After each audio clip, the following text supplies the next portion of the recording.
It's a great, great joy for Devi and me to be here, to see all of you. Many of you are old friends of ours, or friends for a long time. The other night somebody was introducing us and a group, and he said, "There are many old faces here." He said, no, that's not right. Many faces of people that we have known for a long time. Yes. So, many friends that we have known for many years. It's always a joy. Occasionally, as Devi and I travel around the world, we are asked to meet with a group of people who in some local area are donors or supporting members, or those who are helping that work manifest in that particular area. And it's one of the very nicest times that Devi and I are able to speak, because there's well, put it this way, Master one time in his later life was taking on a lot of karma for people. And he was having some difficulties with his knees. In fact, he said it was as if astral entities shaped like corkscrews were drilling into his knees. But he was doing it to take on the karma of individuals and of the work. So he was having difficulties with his knees. And one time he was coming down some stairs and he couldn't really walk easily. So some of the young men were carrying him down the steps. And he said, "Oh, thank you very much for your kind ministrations." I said, no, Master. It's you that we need to thank. And he just smiled sweetly and he said, "Oh, God helping God, that's his eternal drama." And so that's what it is. It's God helping God. Master comes with this great work, this world-changing work. And it's a great gift that we have received. But, you know, like a person who holds up a cup and asks it to be filled, it's true that God will fill that cup for us. But a cup has only a limited amount of capacity. If we don't pass that on, God will fill up the cup, but it'll be a small amount that he gives us. But think of God as a vast, vast ocean, and how much more he has to give each of us than that one little cup. When, instead of having a cup, we hold up ourselves as a hose so that he can flow through us rather than just to us, then 1,000,000 times as much as the capacity of that cup can be flowing through us. And Master said, we are blessed by that which flows through us. So when a devotee begins to understand and to make that switch from what can I receive to what can I give, there is a game-changing turn of events that happens, because then Master Swamiji can begin to use us as their channels, and as that happens, we are transformed in that process. You know, Swamiji was often, he was a genius at asking us to help.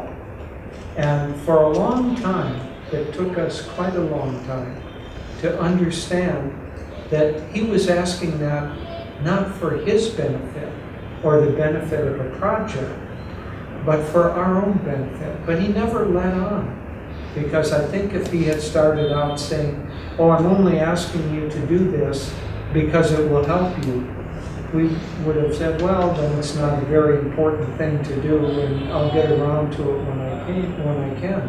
But he made it seem urgent. So like a choir today, he would make it seem very urgent. He would come and say, "We don't have enough sopranos. Please, all of you, if you can sing at all, please join the choir and be a soprano." And then the sopranos would think, well, he really needs my help. I suppose I'll help out a little bit. Same for altos, and same for carpenters, and the same for computer programmers. And so every task, he made it seem like it was impossible unless we would help out in order to make that happen. And in fact, on one level, it was. On another level, Swamiji would sometimes say, you know, all of this is God's work.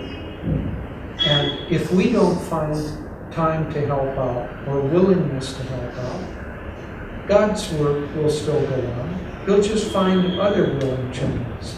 But it's our blessing to be able to find the time, to find the willingness to help this, because truly Master came with a world-changing teaching.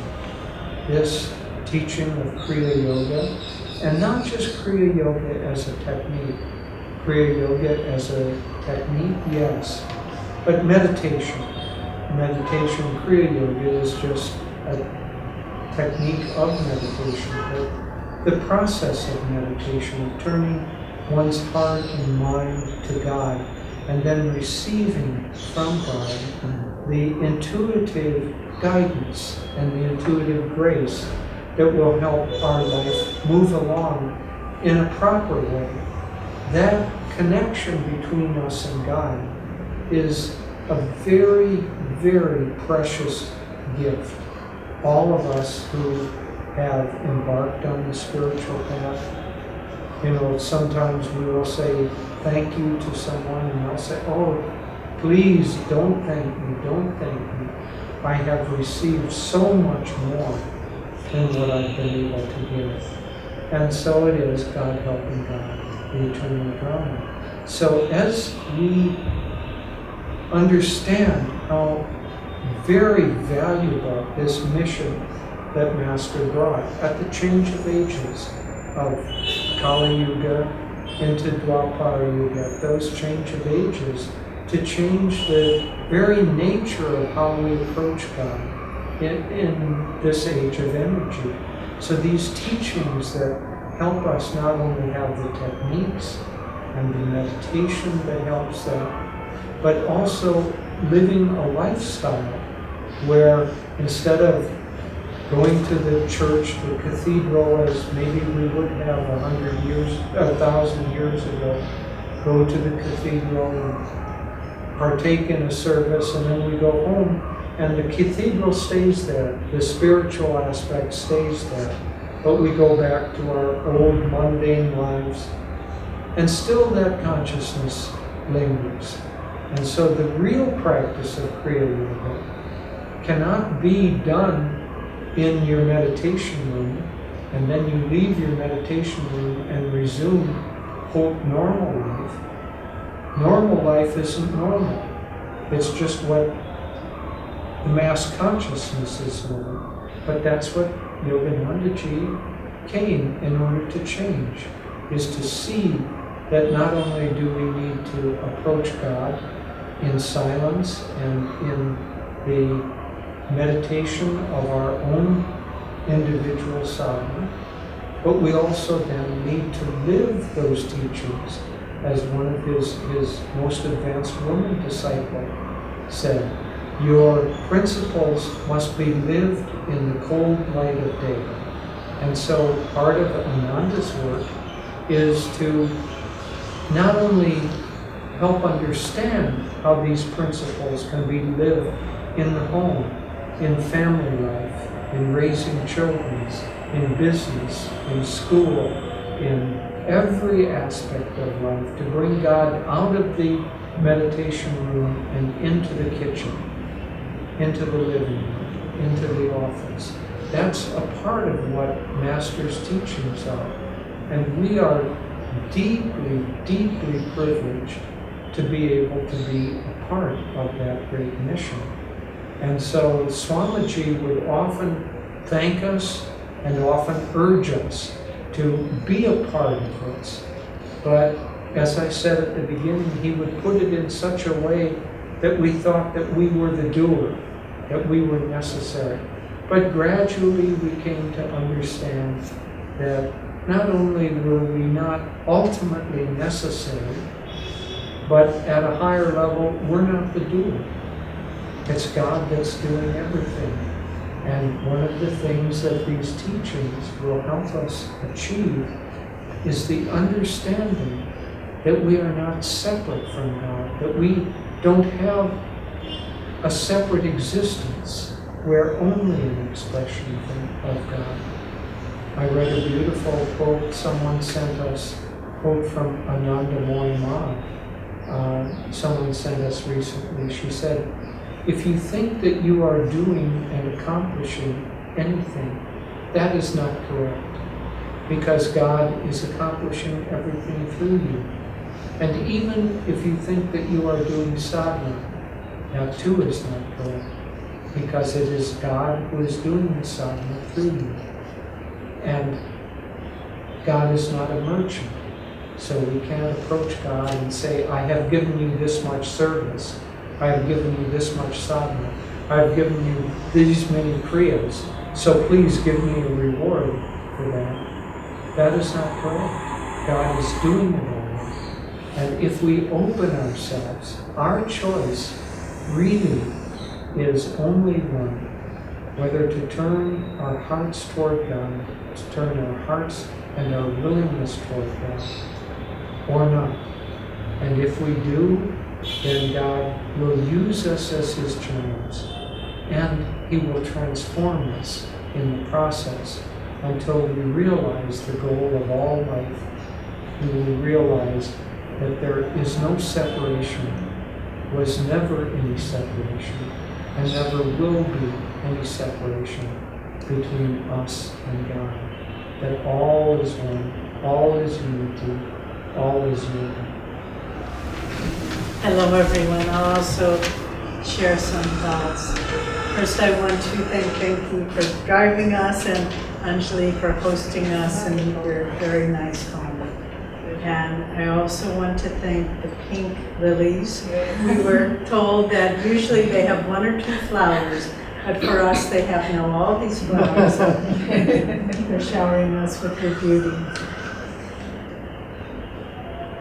You know, Master's mission to the world, we'll be talking more about this on Sunday at a celebration for his Mahasamadhi. But we were talking in the car on the way over here, how even in ages such as we live in now, which is not a very high age, great souls come, souls who have transcendence over time and space and the material world. And such a one was Yoganandaji. And yet he came as a simple devotee, a simple bhakta of God. And he brought to the West a vision of a way of life that was unknown to us, really. To love God with all your heart, to just be floating in your love for God, and to see everything as God. Not, as Jyotish was saying, not just going to a church or a temple and saying that's where God is and then coming home. But that life is very sterile. I remember once, some years ago, a friend of ours was visiting from India, and we were driving him around to different places. And of course there were many shops and shopping malls and all this, and we could see he was getting sadder and sadder, more and more quiet. Usually he was a very talkative, happy person. And we said, Hindu, is something wrong? And he said, America has no heart quality, because it was just materialism. And of course this isn't true, but we have to go deep to find it. And so Yoganandaji came to the West to awaken that heart quality, which is there very strongly. But then now we have the great joy and blessing of coming and sharing with all our Gurumais here throughout India, sharing the beautiful vibration that Master brought and that Swamiji trained us in for many years, decades, of how to feel God's song in your heart all the time, to feel His presence with you through good times and bad times, through good health and bad health. Whatever happens, just to say, Lord, you are with me. Master said so beautifully, dance of life or dance of death. Know that these come from me, the Lord, and as such rejoice. And so this is really the message that Master came to bring, to rejoice always in whatever life brings you, and to feel God's love for you behind it all.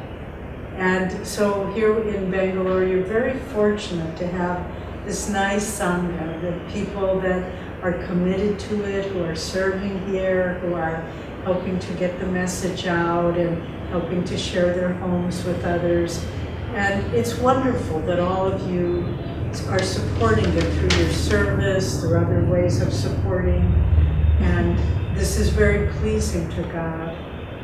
But what is the most important way we can all serve?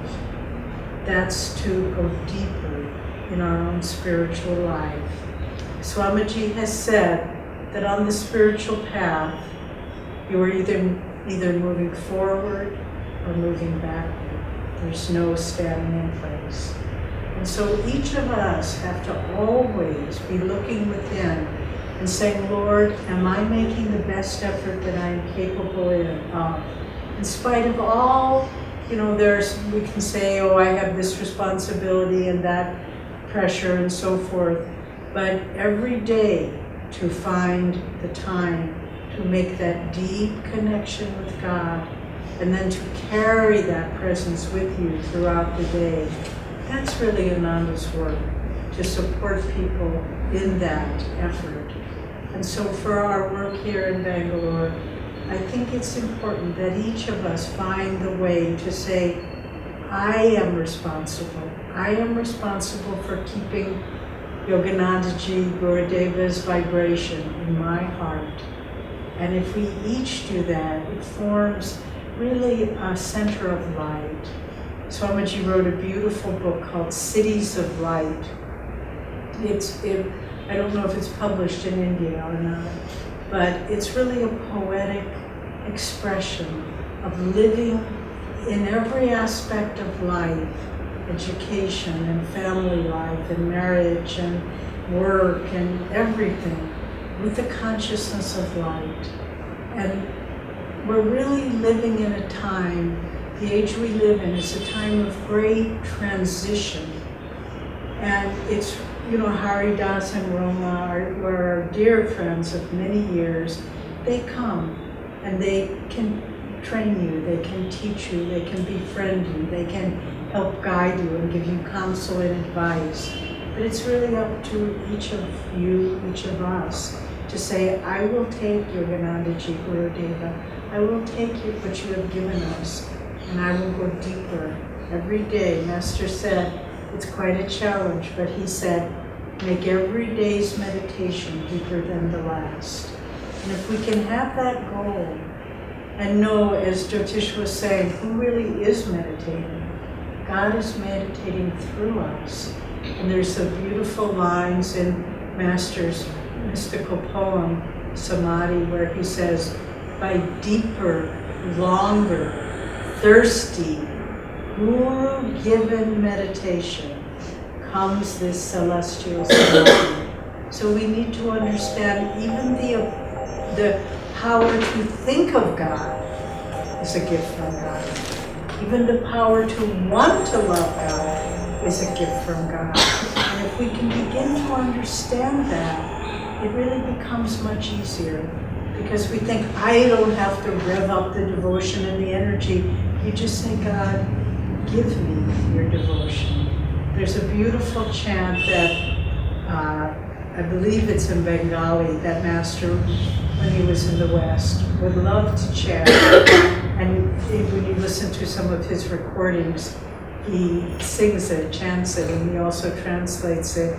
It's the Divine Mother is saying to the devotee, O devotee, I will give thee salvation, but not my love and devotion, because when I give that away, I give myself away. And so the gift of love and devotion for God is God's greatest gift to us. And that's what we should ask for. not health or wealth or family security or any of those things, but for the gift that God can give us is love for Him. And when we have that, everything falls into place. I remember once, many years ago, I was just a few years at Ananda, young on the path, and I was going through a period of a kind of moodiness where I was discouraged. And someone asked me to bring Swami Kriyananda's mail over to him that day. He was writing a book, always writing a book. And he was in silence. And so I brought over his mail to him, and he just glanced up at me, but he was a man of great insight, great perception, and I think he could see I was going through some struggle. And so he motioned me to come over. He was typing on a typewriter. He took out the paper and put in a little piece of notepaper, and he just typed out something which was quoting from Jesus Christ in the Bible. And it said, "Seek ye first the kingdom of God, and all these things will be added unto you." And he just gave it to me, and that was it. And I went back, put his page back in, and went back to typing. But if we seek God for His love, not for what He gives us, everything in our life falls into place. Not, remember, as Jyotish was saying, not as a merchant. I will give you my, Lord, I will give you my love, but then I expect you to take care of these problems. No. You say, Lord, even if you never take care of problems, I seek you for your love alone. But then you will find, if your heart is pure in that way, all the problems will be taken care of. So it's a joy to be with you all here, and we have many events and times we will be together. We have a Kriyaban retreat tomorrow, and Sunday the Mahasamadhi celebration, many lovely things. But really all the best and most important thing we can share with all of you is just to open your heart ever more to God. Find that place in your heart that you didn't know it was there, just lying dormant, sleeping, that's so filled with love for God. And the more we awaken that, the more we discover who we really are and why we have come into this world, to love God with all our heart, with all our mind, with all our soul, and with all our strength. And our prayers for all of you is that you can ever more deeply awaken in this consciousness.